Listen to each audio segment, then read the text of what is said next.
The dare. It started as a joke, the kind of thing bored teenagers come up with on hot summer nights when the cicadas are screaming and the air feels too heavy to breathe. "But you won't go inside," Josh said, smirking as he tossed an empty soda can onto the ground. Sam looked at the house towering above them, the old gray stone house at the edge of town. Its windows were shattered like broken teeth, and the ivy crawling up its walls looked more like veins than plants. The place had been abandoned for decades, but everyone knew the stories: the man who went mad and murdered his family, the little girl who was never found, the lights that flickered in the windows long after the power was cut. Sam shivered but tried to laugh it off. "What's the bet?" he asked. "Your entire summer allowance," Josh said. "All you have to do is go in, touch the fireplace in the main room, and come back out. Easy." The others, Mia and Tyler, started chanting, "Do it! Do it! Do it!" Sam swallowed hard and glanced at the house again.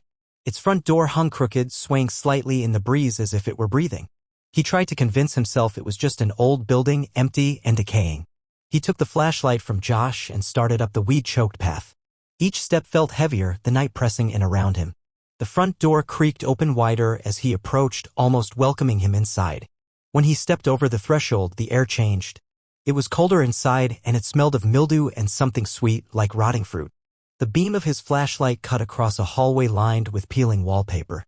Strange shapes moved in the corners. Rats, probably, he told himself. He forced himself forward, each creak of the floor echoing like a gunshot. His heart was pounding so hard he thought it might explode. Finally, he reached the main room. The fireplace sat against the far wall, its blackened mouth gaping open like a scream. Sam approached, hand trembling. Just as he reached out to touch the bricks, he heard it. A faint giggle coming from behind him. He whipped around, shining the light wildly. Nothing. Then, footsteps upstairs. Slow, deliberate, as though someone or something was coming to greet him. "Who's there?" Sam shouted, his voice cracking. Another giggle, this one closer. He could almost feel hot breath on his neck. He turned to run, but the doorway seemed farther away now, the hallway stretching unnaturally long. The footsteps grew louder, faster. He felt a cold hand brush his shoulder. Screaming, Sam sprinted for the door. He crashed into the hallway, flashlight bouncing off the walls. He didn't dare look back.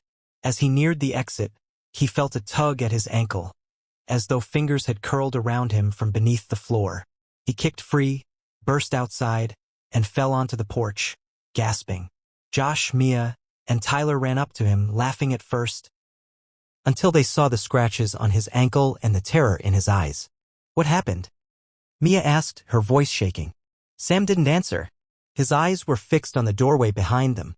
A shadow stood there, small, child-sized, its head tilted at an unnatural angle. Slowly, it raised one hand and waved. Sam screamed.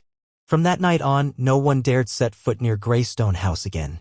But sometimes, on moonless nights, passers-by still hear a giggle echoing from inside and see a small shadow watching from the broken windows. And Sam? He never spoke of what he saw again. But he still wakes up screaming, clutching his ankle, certain that the house or whatever lives inside it is still reaching for him.